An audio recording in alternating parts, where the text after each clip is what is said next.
on him! Welcome to Fish North Georgia the Guide. Here's Joshua Little. What's up, guys? Joshua Little here with Fish North Georgia the Guide, and I wanted to go over our trip out Monday night. Of course, we're in the first week of July. Water temp was about 86 degrees when we put in, and water clarity was maybe 1.5 feet. It was a lot darker than I intended it on it being, but the rain had rained pretty heavily Monday.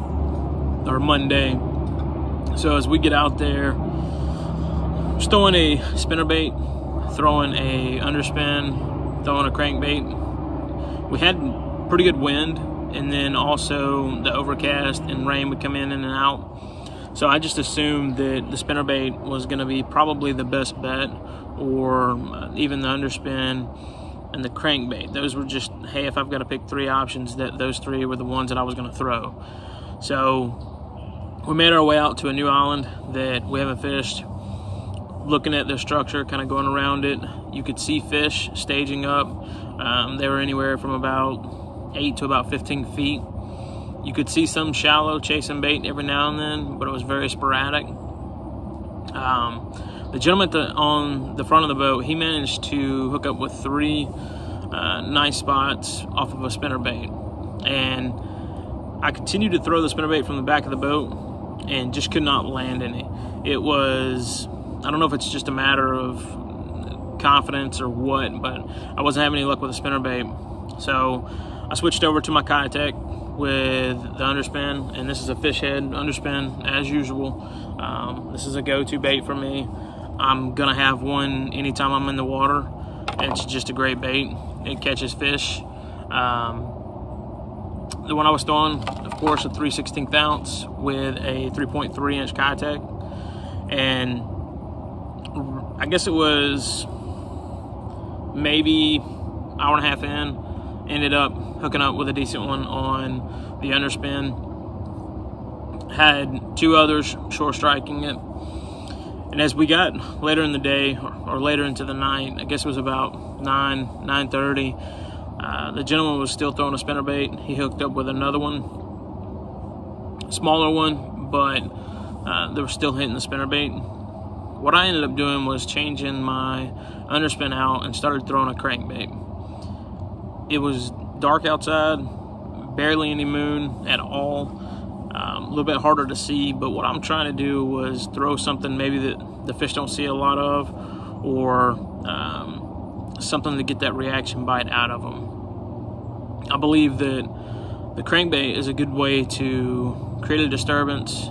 You're going to be bouncing off of rocks or any type of wood, and it's a lot easier to get a reaction bite. Not saying that it's better than a spinnerbait, because I really enjoy throwing a spinnerbait at nighttime, and I think that's probably a go-to. But at the same time, I think if you haven't thrown a crankbait at nighttime, you should probably try one. The one that I'm throwing is a Rapala DT6, and this is the Helsinki shad.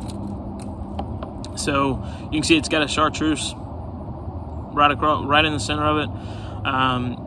You've got scales, and then also you roll up, and then it's got that dark blue on the top. You've got the white bottom on it. And what I'm throwing this on is a Mojo Glass Series, and this is a medium rod with a moderate action tip.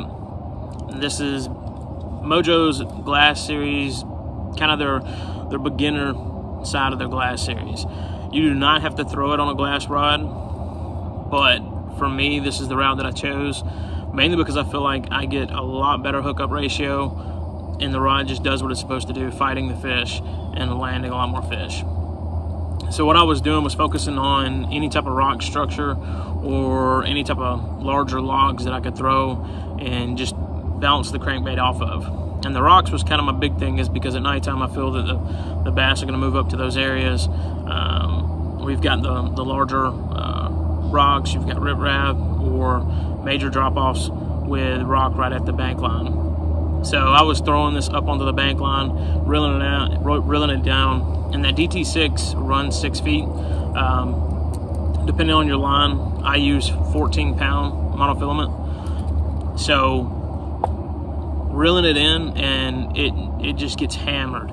And I actually posted a picture just the other day of a fish that I caught. It was right at 9:47 at night. It was right off of rocks, and it was on that Helsinki shad DT6. I believe that if you haven't thrown a crankbait at nighttime, you should probably try it. It's got great action to it. It's giving them something a little bit different to look at if they're not used to looking at it. Or my opinion is I don't think a lot of people throw it, because with a crankbait you're really throwing on those areas where you know the fish are going to be at, and it's a great search bait.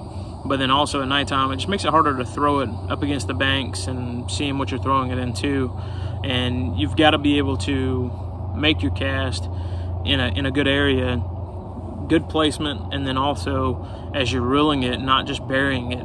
You want to reel it, but kind of keep the retrieval slow, so if you do get hung up, and that's what I like about the Rapala, it's balsa, so it's going to rise back up. So if you're just killing it, getting it down as deep as you can, and you hook into something, the chances of it just popping back up is a lot slimmer. So if you guys are headed out and you're going to fish at nighttime, anywhere from that 9 o'clock on, or as the sun goes down, try DT6. If you got another crankbait that you want to try a different crankbait. I would say anywhere from that 6 to 10 foot range is probably going to be your best bet. I'm not saying you're not going to catch them any deeper. I just think that you'd have good luck with that.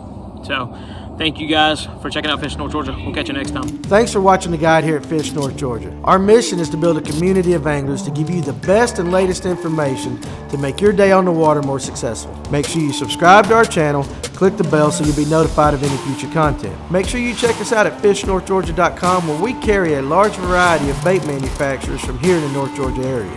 So we appreciate you being part of our community, and we'll see you soon.